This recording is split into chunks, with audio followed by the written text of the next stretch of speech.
Assalamualaikum warahmatullahi wabarakatuh. Apa kabar semuanya hari ini? Alhamdulillah jika kalian dalam kondisi yang sehat. Tetap jaga kesehatan ya.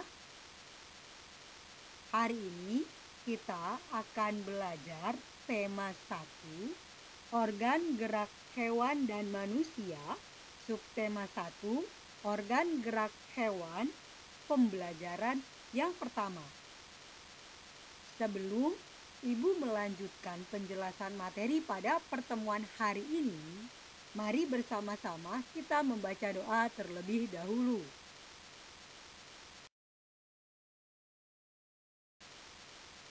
Alat gerak hewan dan manusia. Salah satu ciri makhluk hidup adalah bergerak.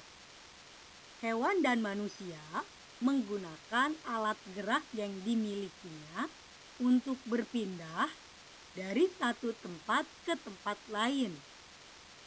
Ada makhluk hidup yang bergerak dengan kaki, sayap, sirip, atau otot perutnya. Selain untuk bergerak, alat gerak juga dapat digunakan untuk memegang, melompat, memanjat, dan berenang. Alat gerak terdiri atas dua macam, yaitu alat gerak aktif dan alat gerak pasif. Alat gerak aktif berupa otot,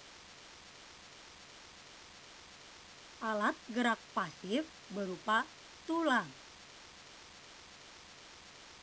Otot disebut sebagai alat gerak aktif karena otot dapat bergerak.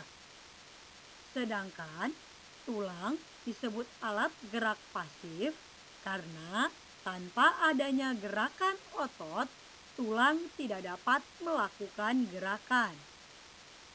Otot dan tulang bekerja sama saat hewan atau manusia melakukan gerakan. Kalimat utama biasanya terletak di awal paragraf atau paragraf deduktif dan di akhir paragraf atau paragraf induktif. Bagaimana membedakan antara kalimat utama yang di awal paragraf dan di akhir paragraf? Caranya adalah yang pertama, kalian membaca secara keseluruhan. Setelah membaca, kalimat utama yang terletak di awal biasanya diawali oleh kalimat umum terlebih dahulu.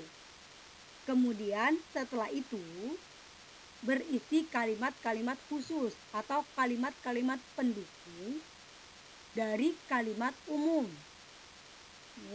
Sedangkan kalimat utama yang berada di akhir paragraf atau induktif diawali dengan kalimat-kalimat khusus atau kalimat pendukung atau kalimat penjelas, kemudian baru diakhiri dengan kalimat umum atau kalimat utamanya. Sekarang, bagaimana langkah untuk menentukan ide pokok? Yang pertama, kalian harus membaca teks bacaan dengan seksama. Yang kedua, dengan cara mencari kalimat utama dari bacaan yang diberikan. Ketiga, tandai informasi penting yang sesuai dengan bahasan pada kalimat utama pada bacaan. Yang keempat, baca kembali bacaan dengan teliti sampai kamu menemukan ide pokok bacaan.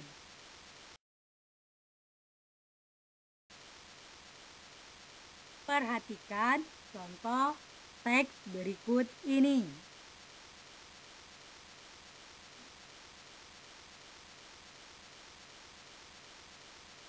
Dalam teks tersebut disajikan banyak informasi mengenai gurita. Hal itu dapat kamu ketahui setelah membaca teks secara utuh. Selanjutnya, untuk menentukan ide pokok dari teks tersebut, kamu perlu mencari kalimat utama. Kalimat utama dari teks tersebut terdapat pada kalimat pertama, yaitu gurita merupakan salah satu jenis hewan tidak bertulang belakang yang dikenal sebagai hewan yang cerdik dan pintar. Jangan lupa ya, kalau kalimat utama harus ditulis dari awal sampai titik. Gurita merupakan salah satu jenis hewan tidak bertulang belakang yang dikenal sebagai hewan yang cerdik dan pintar. Kalimat tersebut mengandung ide pokok. Ide pokoknya yaitu gurita merupakan hewan tidak bertulang belakang yang cerdik dan pintar.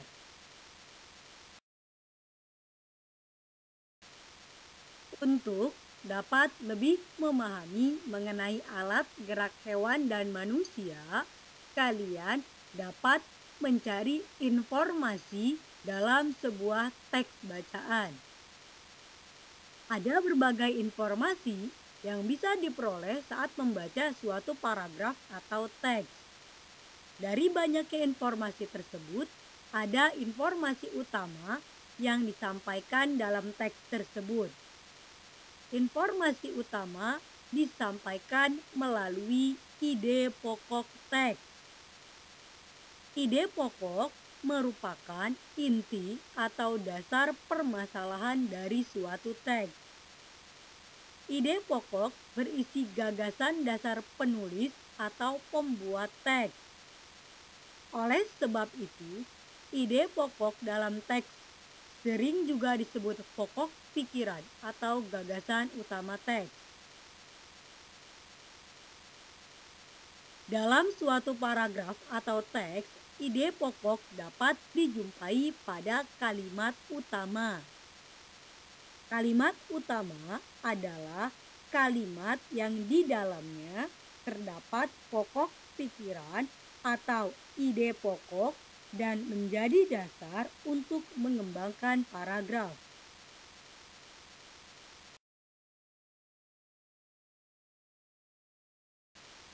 Demikian materi pada pertemuan hari ini. Setelah ini kalian kerjakan latihan soal yang terdapat pada slide terakhir ya. Terima kasih atas perhatiannya. Kurang lebihnya Ibu mohon maaf. Wassalamualaikum warahmatullahi wabarakatuh.